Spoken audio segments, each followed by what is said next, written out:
ബഹുമാന്യരായ ക്ഷേത്ര ഭാരവാഹികളെ, ഭക്തജനങ്ങളെ, പ്രിയ സഹോദരി സഹോദരന്മാരെ, കുട്ടികളെ, നമസ്കാരം.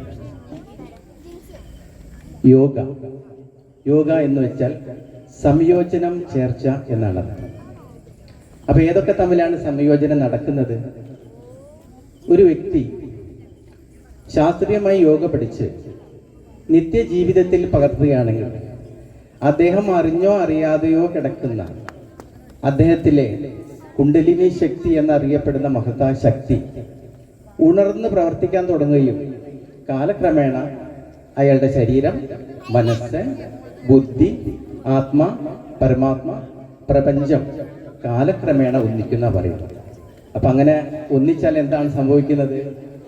അദ്ദേഹത്തിന് വളരെ സുഖകരമായ, സന്തോഷപ്രദമായ ഒരു ജീവിതം നയിക്കാൻ സഹായിക്കും എന്ന് ശാസ്ത്രം അവകാശപ്പെടുന്നു. ഈ ഒരു സന്ദേശം ജനങ്ങളിലേക്ക് എത്തിക്കുന്നതിന്റെ ഭാഗമായി കൂടിയാണ് ഇങ്ങനെ ഒരു ഷോ രൂപത്തിൽ ഞങ്ങൾ ഇവിടെ ഈ പരിപാടി അവതരിപ്പിക്കുന്നത്. ആ ഒരു കാഴ്ചപ്പാടുകൊണ്ട് കൂടി വേണം ഈ പരിപാടി ആസ്വദിക്കാൻ എന്ന് ഞങ്ങൾ വിനയപൂർവ്വം ആവശ്യപ്പെടുകയാണ്. സ്റ്റേജിൽ യോഗ അവതരിപ്പിക്കുമ്പോൾ കുറെ ചിട്ടവട്ടങ്ങൾ നോക്കേണ്ടതുണ്ട്. ഒന്ന്. രണ്ടാമതായിട്ട് ഈ പ്രതലം വളരെ ലെവലായിരിക്കണം എന്നാണ് പറയാ. പക്ഷെ നമ്മുടെ സാഹചര്യം വെച്ച് നോക്കുമ്പോൾ ഇവിടെ അത്ര കൃത്യമായ ലെവലല്ല. പക്ഷെ അതിൻ്റെതായ ചെറിയൊരു ബുദ്ധിമുട്ടുകളുണ്ട്. പക്ഷെ എങ്കിലും ആ ഒരു പരിമിതി വെച്ചിട്ട് നമ്മൾ പരമാവധി നന്നാക്കാനായിട്ട് നമ്മൾ ശ്രമിക്കാം. നിങ്ങളുടെ ഓരോരുത്തരുടെയും ദൈവത്തിന്റെ അനുഗ്രഹമൊക്കെ നമുക്ക് വേണം എന്ന് അറിയിച്ചുകൊണ്ട് ഞങ്ങൾ ഈ പരിപാടിയിലേക്ക് പ്രവേശിക്കുന്നു.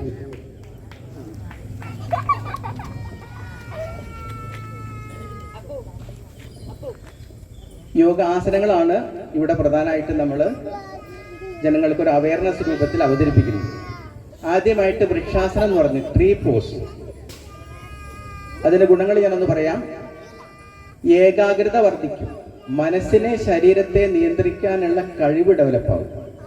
അപ്പോൾ വൃക്ഷാസനം എങ്ങനെയാണ് ചെയ്യുക, ഇവിടെ ഒന്ന് ഡെമോ ചെയ്ത് കാണിച്ചു തരും. ഇവർ നമ്മുടെ ഇവിടുത്തെ ട്രഷറർ കൂടിയാണ്. അപ്പൊ അദ്ദേഹത്തെ അതിനായിട്ട് ഞാൻ സ്വാഗതം ചെയ്യുന്നു, ക്ഷണിക്കുന്നു. ഓക്കെ, സ്റ്റാർട്ട് ചെയ്യാം.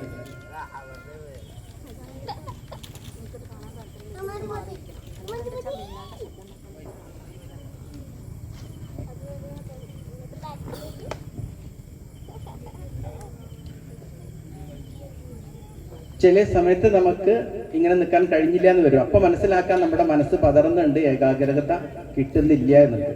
ഡെയിലി പ്രാക്ടീസിലൂടെ നമ്മളിത് നേടിയെടുക്കേണ്ടതുണ്ട്. അടുത്ത സൈഡാണ് ചെയ്യുന്നത്.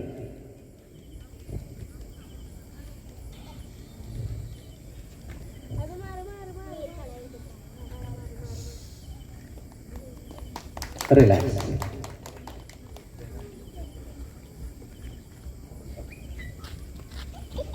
അടുത്ത യോഗാസനത്തിലേക്ക് കിടക്കാം. ചെയ്തോളൂ. നടരാജ്യാസനം. ഇത് ഏകാഗ്രത വർദ്ധിക്കുന്നതാണ്. നടുവേദന മാറും. അടുത്ത സൈഡ്. കാരണം ഏജ് ആയവർക്ക് കൃത്യമായിട്ട് അത് ചെയ്യാൻ പറ്റിയെന്ന് വരില്ല. പക്ഷേ എങ്കിലും അദ്ദേഹത്തിന് എങ്ങനെയാണോ പറ്റുക അതേ രീതിയിൽ ചെയ്യാം. പക്ഷെ ശാസ്ത്രീയ രീതി തെറ്റിക്കരുത് മാത്രമേ ഉള്ളൂ.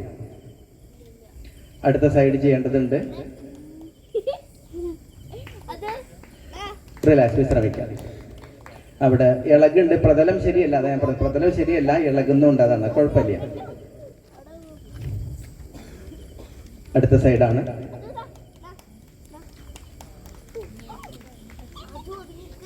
റിലാക്സ്.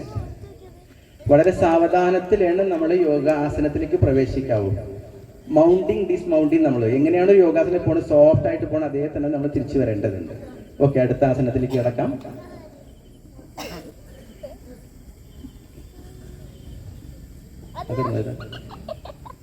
ഏതായാലും കുഴപ്പമില്ല, എങ്ങനെയും കുഴപ്പമില്ല.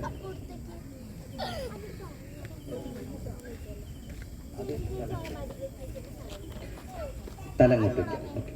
അടുത്ത ചക്രാസനമാണ്. കുറച്ച് ടഫുള്ള ആസനമാണ്. അപ്പൊ നമ്മൾ പറ്റുന്നത് പോലെ മാത്രമേ ചെയ്യാവൂ. ഓവർ സൈൻ കൊടുക്കരുത്. നട്ടലിന് അയവും ബലവും കിട്ടും, ആത്മവിശ്വാസം കൂടും.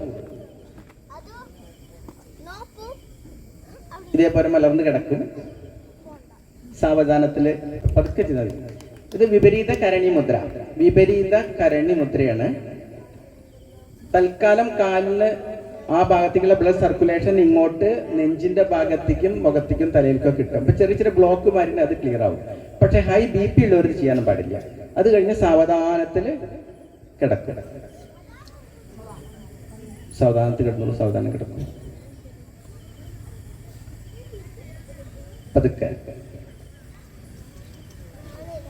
വളരെ സാവധാനത്തിൽ നമ്മൾ ആ ഒരു പൊസിഷനിലേക്ക് പോകാവൂ. അതേപോലെ തന്നെ തിരിച്ചു വരുന്നതും വളരെ ശ്രദ്ധിച്ചിട്ട് വേണം. നന്നായിട്ടൊന്ന് റിലാക്സ് ചെയ്യാം. ഇത് വിപരീത കരണി മുദ്ര. സാധാരണ നമ്മൾ ആസനം എന്ന് പറയുമ്പോൾ ഇപ്പൊ നമ്മൾ പവന മുക്താസനം, ചക്രാസനം, ഇപ്പൊ ആസനങ്ങളെ വരിക. പക്ഷെ ഇതിന്റെ പേര് വിപരീത കരണി മുദ്രയാണ്. ഈ മുദ്രകൾക്ക് ഒരു പ്രത്യേകത ഉണ്ട്, കാരണം അതിന് പ്രാധാന്യം കൂടും. അത് വളരെ ശ്രദ്ധിച്ചിട്ട് സൂക്ഷ്മമായിട്ട് ചെയ്യേണ്ടതും കൂടിയാണ്. ഈ വിപരീത കരണി മുദ്ര ചെയ്താൽ അർദ്ധ മത്സ്യാസനോ ചെയ്യണം. അത് കമ്പൽസറിയാണ്. കാരണം ബ്ലഡിന്റെ സർക്കുലേഷൻ തലഭാഗത്ത് കൂടി നിൽക്കുകയാണ്, അങ്ങനെ നിർത്താൻ പാടില്ല. അപ്പൊ അതുകൊണ്ട് അത് ഈക്വൽ ആക്കാൻ വേണ്ടി തന്നെ അർദ്ധ മത്സ്യം ചെയ്യും നമ്മൾ. ഓക്കെ, ഈ ടൈപ്പ് പല ടൈപ്പ് വരുന്നുണ്ട് ഇതിൽ. അതാണ് ഇതിലിപ്പോ ഈ ടൈപ്പാണ് ചെയ്യേണ്ടത്. കാരണം ബ്ലഡ് സർക്കുലേഷൻ അങ്ങോട്ട് കൂടിയത് നമ്മൾ അത് ബാലൻസിലേക്ക് കൊണ്ടുവരാൻ വേണ്ടിയാണ് ചെയ്യുന്നത്. റിലാക്സ് ചെയ്യൂ. ശവാസനം. നന്നായിട്ട് വിശ്രമിക്കാം.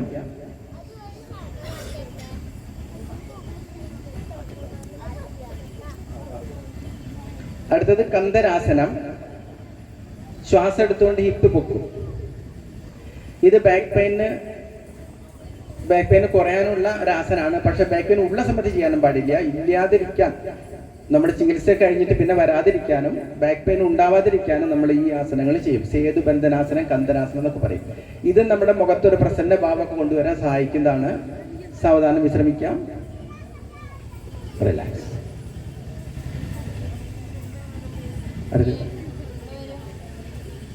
അടുത്ത ചക്രാസനാണ്.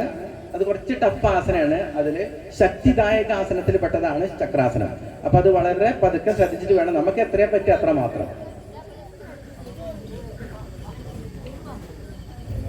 ഇതാണ് ചക്രാസനം. പക്ഷെ പ്രായമുള്ള ആൾക്ക് ഇത്ര ചെയ്താൽ മതി. അതന്നെ അതിന്റെ ബെനിഫിറ്റ് എന്തായാലും കിട്ടിയിരിക്കും. റിലാക്സ്. നന്നായിട്ട് വിശ്രമിക്കുക.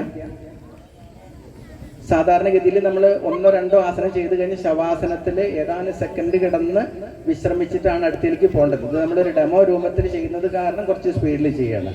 എന്തായാലും യോഗാസനങ്ങൾ കഴിഞ്ഞാൽ നിർബന്ധമാണ് ശവാസനം ഒന്ന് റിലാക്സ് ചെയ്യുക. ഇത് നമ്മുടെ മനസ്സിനെ ശാന്തത ആക്കാനും ബ്ലഡ് സർക്കുലേഷൻ കൃത്യമാക്കാനും അതേമാതിരി തന്നെ മനസ്സ് ശാന്തമാക്കാനൊക്കെ ഉപയോഗിക്കുന്നതാണ് ഈ ശവാസനം. അത് കഴിഞ്ഞാൽ പതുക്കെ വലതുവശം ചെരിഞ്ഞ് നീക്കാം. ഏതാ ചെയ്യുന്നത്?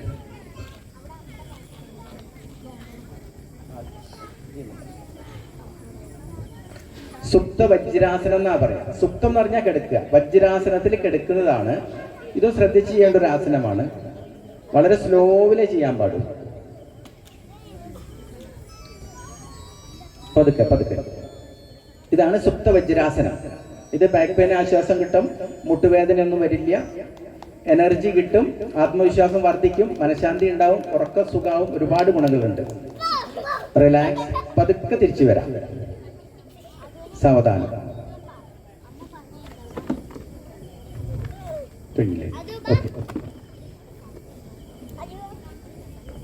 ഇത്രയാണ് ഇപ്പൊ നമ്മൾ ഉദ്ദേശിച്ചിട്ടുള്ളത്. ചുരുങ്ങിയ സമയം കൊണ്ട് ഏകദേശം ആസനങ്ങളുടെ രൂപം കിട്ടാനായിട്ടാണ് ഡെമോ ചെയ്തിട്ടുള്ളത്. എന്തായാലും വളരെ നന്ദി.